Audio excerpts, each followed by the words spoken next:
샬롬. 한 주 동안 잘 보내셨는지요? 특별히 추석 연휴였습니다. 가족들과 함께 즐거운 시간 보냈었을 거라 생각합니다. 한 주 동안 살펴봤던, 묵상했던 말씀을 함께 보도록 하겠습니다. 첫 번째 질문입니다. 야고보는 믿음의 형제들에게 어떤 모습을 강조하고 있나요? 야고보는 7절 말씀에서 길이 참으라 라고 이야기합니다. 인내에 대해서 말하는 것이죠. 그런데 야고보가 갑자기 왜 인내에 대해서 이야기하는 것일까요? 그 이유는 지난주에 살펴봤던 야고보서 5장 1절부터 6절까지의 말씀에서 확인해 볼 수 있습니다. 지난주의 내용을 살펴보면 부자들의 횡포 가운데에서 믿음의 형제들은 인내할 수 있어야 한다는 것을 강조하는 것입니다. 그런데 야고보는 오래 참는데 언제까지 인내해야 된다고 하나요? 주께서 강림하시기까지라고 말합니다. 야고보가 살았던 당시의 그리스도인들은 예수 그리스도께서 재림하실 것이라는 믿음과 기대함으로 살았습니다. 따라서 늘 인내함 가운데에서는 예수 그리스도께서 우리와 함께 하실 것이라는 믿음과 기대함이 있어야 한다는 것을 알려주는 것입니다. 그런데 우리가 생각해 봐야 할 것이 있습니다. 그것은 인내하라고 할 때 우리가 어떤 행동도 하지 않고 참고 가만히 있어야 한다는 것으로 생각할 수도 있다는 것입니다. 하지만 인내하는 것은 아무것도 하지 않는 것이 아닙니다. 7절에서 참으라고 하면서 어떤 이야기를 하나요? 농부에 대해서 말을 합니다. 농부의 최종 목적은 열매를 수확하는 것입니다. 그런데 그 열매를 기다리며 아무것도 하지 않는 것이 아닙니다. 열매를 수확할 때까지 인내를 가지고 기다려야 합니다. 오래 참아야 하는 것이죠. 그렇다고 열매의 수확을 위해서 해야 할 일들을 하지 않는 것이 아닙니다. 일상의 일은 이어가지만 모든 것이 하나님의 계획 안에서 이루어질 때를 기다리며 농부처럼 최선을 다하는 삶을 살아가야 하는 것입니다. 때로는 우리들도 고난과 아픔으로 우리의 일상마저 힘들 만큼 어려운 시기를 보낼 수도 있습니다. 하지만 그때에 주님께서 우리들과 함께 해주시고 모든 것을 회복시켜 주실 것이라는 믿음으로 우리의 일상에서 최선을 다하는 신앙생활을 이어가야 한다는 것을 믿음으로 고백할 수 있기를 바랍니다. 두 번째 질문입니다. 야고보는 인내하는 것을 어떤 모습과 함께 이야기하나요?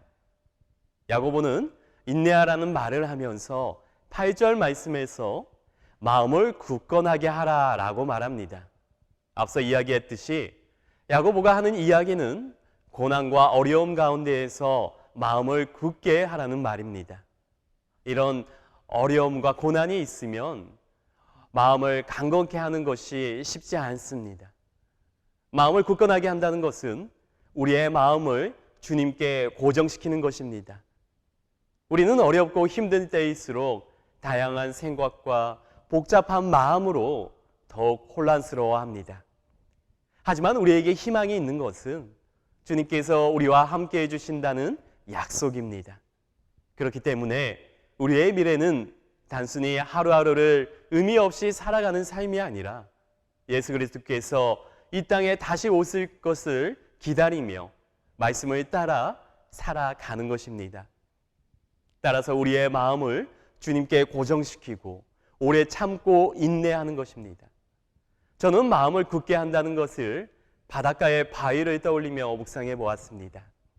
가끔 바닷가에 가보면 큰 바위가 파도와 맞서고 어떤 상황에서도 그 자리에 있는 것을 보게 됩니다. 그 바위처럼 우리의 상황이 어떠하든지 바위처럼 굳은 믿음으로 인내하며 기다리는 것이 오늘날 그리스도인으로서 살아가는 우리들이 기억해야 할 모습입니다. 세 번째 질문입니다. 인내와 관련해 원망하지 말라는 것은 어떤 의미인가요? 야고보는 인내를 이야기하면서 서로 원망하는 것을 피할 수 있어야 오래 참을 수 있다는 것을 말해주는 것입니다. 한번 생각해 보시기 바랍니다.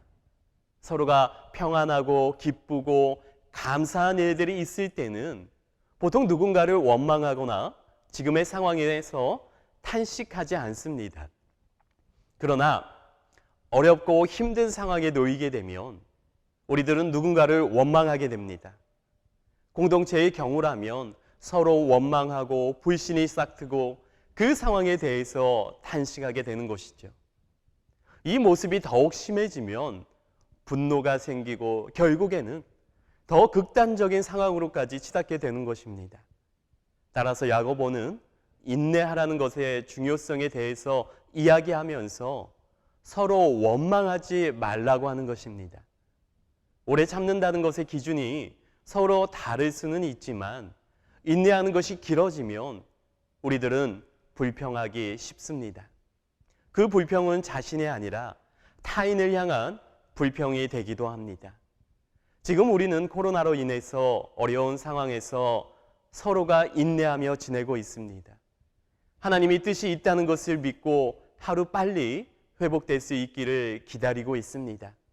하지만 이 기다림의 시간이 길어지다 보면 불평이 생기고 원망하는 모습이 우리들 가운데 나타날 수 있습니다. 하지만 인내하는 것은 결국 원망하지 않고 오래 참는 것이라는 것을 기억하며 지낼 수 있기를 바랍니다. 네 번째 질문입니다. 우리는 왜 인내해야 하는 것일까요?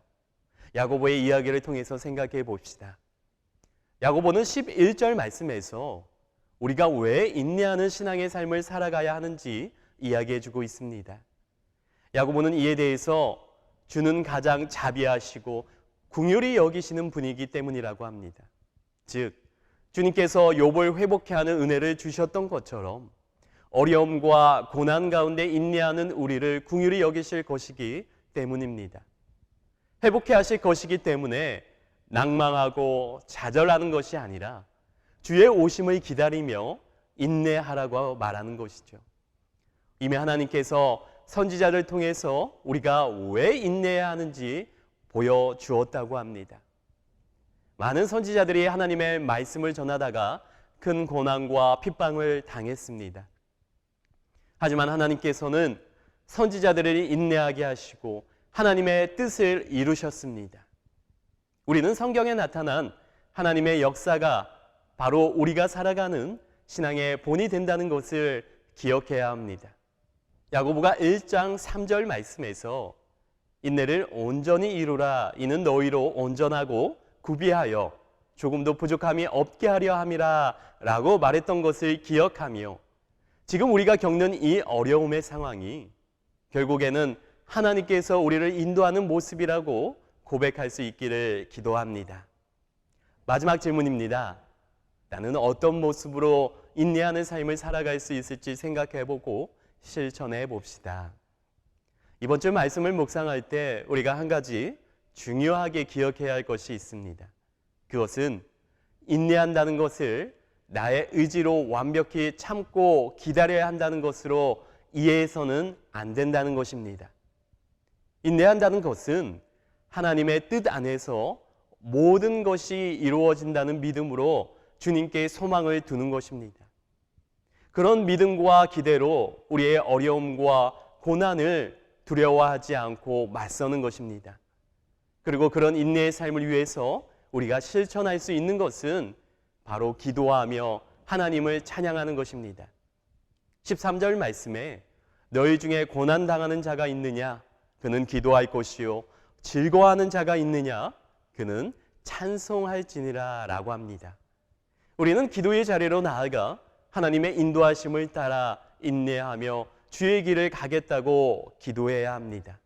주님과 동행하는 삶이 또한 우리의 기쁨과 즐거움이 된다는 것을 고백하는 것이 바로 인내의 삶을 살아가는 우리의 모습이 될 수 있습니다. 오늘도 우리는 코로나로 인해서 힘들고 어려운 날을 지내고 있습니다. 하지만 주님 앞으로 나아가 기도하시기 바랍니다. 하나님의 인도하심을 믿고 기대하며 오늘도 승리의 기쁨을 고백하는 은석교회 청년들이 되기를 바랍니다.